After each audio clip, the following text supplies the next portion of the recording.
वहीं कमलनाथ और दिग्विजय सिंह के अपनी ही पार्टी की कमजोरियां बताने पर बीजेपी ने तंज कसा है। बीजेपी प्रवक्ता नरेंद्र सलूजा ने कहा है कि कांग्रेस के संगठन का अंदाजा इसी बात से लगाया जा सकता है कि इंदौर और खंडवा के जिलाध्यक्ष होल्ड पर हैं और कमजोर संगठन वाली पार्टी सरकार बनाने की बात कर रही है। दावे बड़े बड़े करते हैं, अब की बार हमारी सरकार, संगठन तो संभाल नहीं पा रहे।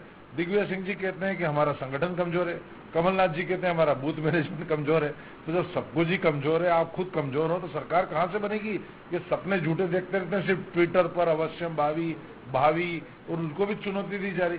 तो ये ट्विटर, होर्डिंग और पंचांग की सरकार बनाने के सपने देख रहे हैं। जमीन पर इनकी स्थिति खराब है, अपना संगठन तो चला नहीं पा रहे, सरकार क्या चलाएंगे? इसी खबर पर अधिक चर्चा करने के लिए सीधे राजधानी भोपाल का हम रुख कर लेंगे। सहयोगी अनुराग श्रीवास्तव हमारे साथ जुड़ गए हैं इस समय लाइव। अनुराग, राजनीति के चाणक्य कहे जाते हैं दिग्विजय सिंह, बहुत सारा अनुभव दिग्विजय सिंह को है और कांग्रेस पार्टी में कई सारे नेता हमने देखे हैं वो अपनी साफगोई के लिए जाने जाते हैं, खुलकर बात करते हैं, चाहे वो लक्ष्मण सिंह हो या दिग्विजय सिंह हो। दिग्विजय सिंह ने यहाँ पर अपनी कमजोरी एक्सेप्ट की है, कहीं ना कहीं एक बहादुरी का काम हम कह सकते हैं।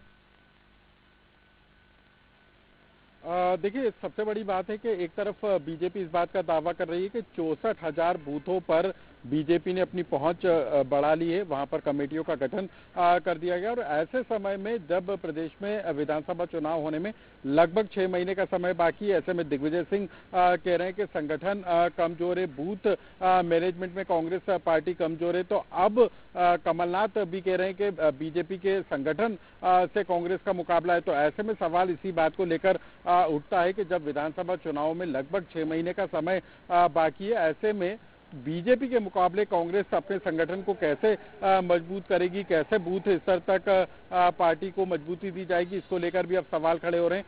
खुद पार्टी के नेता दिग्विजय और कमलनाथ इस बात को स्वीकार कर रहे हैं कि बीजेपी के मुकाबले कांग्रेस का संगठन अभी उतना मजबूत नहीं हुआ कि वो विधानसभा चुनाव में उनका मुकाबला कर सके। तो साफ है कि कांग्रेस बीजेपी के मुकाबले संगठन के स्तर पर कमजोर जरूर है, लेकिन आने वाले दिनों में वो कब तक अपने आप को मजबूत कर पाएगी, ये भी देखना दिलचस्प होगा।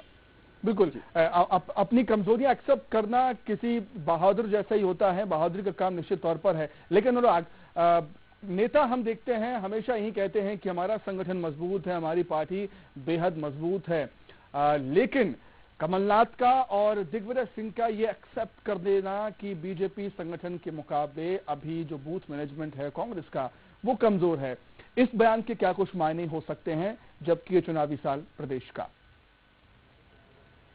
देखिए, सवाल इस बात को लेकर भी खड़ा होगा कि जब कमलनाथ 2017 में कांग्रेस पार्टी के अध्यक्ष बने थे और लगभग 6 साल का समय उनको भी अध्यक्ष बने हो गया है, तो ऐसे में अब तक संगठन पर पार्टी को क्यों नहीं खड़ा किया गया, इसको लेकर भी सवाल उठेगा। और इन चुनाव के पहले तक कांग्रेस अपने संगठन को कितना मजबूत कर पाती है, ये देखना भी दिलचस्प होगा। लेकिन सवाल इसी बात को लेकर है कि सत्ता में वापसी करने की कोशिश में लगी कांग्रेस पार्टी अपने कमजोर संगठन के सहारे कैसे चुनावी समर में उतरेगी। और जो बीजेपी का मजबूत संगठन है, सिर्फ बूथ स्तर नहीं, बीजेपी ने पन्ना स्तर और अर्ध पन्ना स्तर पर भी अपनी पहुंच को बढ़ाना शुरू कर दिया है। तो ऐसे में कांग्रेस के लिए चुनौती इस बात को लेकर है कि वो अपने संगठन को मजबूत करे, बूथ स्तर तक मजबूती दे, ताकि चुनाव से पहले एक मजबूत संगठन खड़ा कर सके। तो कई तरह की चुनौतियां भी कांग्रेस पार्टी के सामने और चुनाव के पहले इन चुनौतियों से कैसे निपटती है,